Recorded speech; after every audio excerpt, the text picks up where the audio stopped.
Le radian et le degré sont deux unités différentes pour mesurer un angle. Le but de cette vidéo est de voir comment passer d'une unité à l'autre. Pour cela, on va utiliser le fait que 2π radian est égal à 360 degrés et que le radian et le degré sont des unités proportionnelles. On va donc pouvoir utiliser un tableau de proportionnalité. Dans la colonne de gauche sera indiquée la mesure des angles en radians et dans la colonne de droite sera indiquée la mesure des angles en degrés. Dans la première ligne du tableau, on inscrira une conversion que l'on connaît déjà. Par exemple, on peut écrire que 2π radian correspond à 360 degrés. Si on connaît la mesure d'un angle en degrés, on inscrira cette valeur dans la case en bas à droite du tableau et pour trouver sa mesure correspondante en radians, on utilisera le fait que ce soit un tableau de proportionnalité. Illustrons cette méthode avec un premier exemple. Supposons que l'on cherche à convertir 90 degrés en radians. Je commence par indiquer la valeur 90 degrés dans la case en bas à droite du tableau. Pour trouver la valeur située dans la case en bas à gauche du tableau, qui correspondra donc à la conversion de 90 degrés en radians, on peut par exemple utiliser le produit en croix. Mais on peut aussi remarquer ici que pour passer de la première à la deuxième ligne dans la colonne de droite, j'ai divisé par 4. On peut faire de même dans la colonne de gauche et on obtient alors que 90 degrés correspond à 2π sur 4 radians.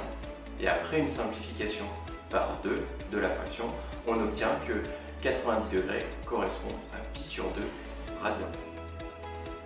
Deuxième exemple, cherchons à convertir 135 degrés en radians. Pour cela, je commence par indiquer la valeur 135 degrés dans la case en bas à droite de mon tableau. Et je vais pouvoir par exemple utiliser le produit en croix. Si je note y, la mesure de l'angle que je recherche, j'obtiens avec le produit en croix que 360 fois y égale 2π fois 135. Ainsi, y est égal à 2π fois 135 divisé par 360. Essayons de simplifier la fraction 135 divisé par 360. Observons que ces deux nombres sont multiples de 5. En effet, 135 est égal à 27 fois 5 et 360 est égal à 72 fois 5. Ainsi, en simplifiant par 5 cette fraction, on obtient que 135 sur 360 est égal à 27 sur 72.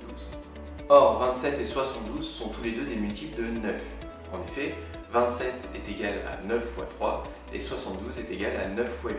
Je peux donc simplifier encore une fois cette fraction par 9 et j'obtiens que 27 sur 72 est égal à 3 sur 8. Finalement, y est égal à 2π fois 3 sur 8, c'est-à-dire 6π sur 8.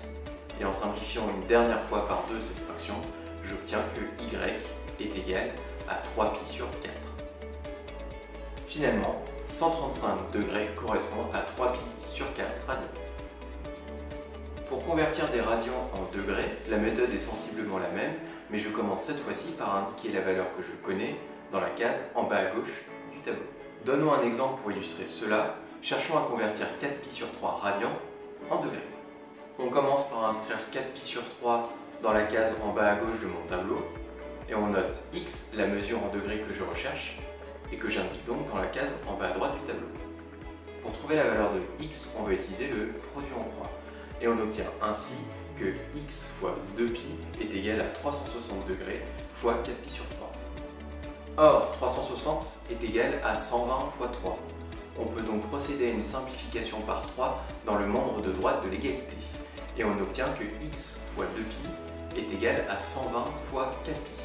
Finalement, x fois 2π est égal à 480π. Il ne nous reste plus qu'à diviser par 2π pour trouver la valeur de x, et on obtient que x est égal à 480π divisé par 2π, ce qui donne 240.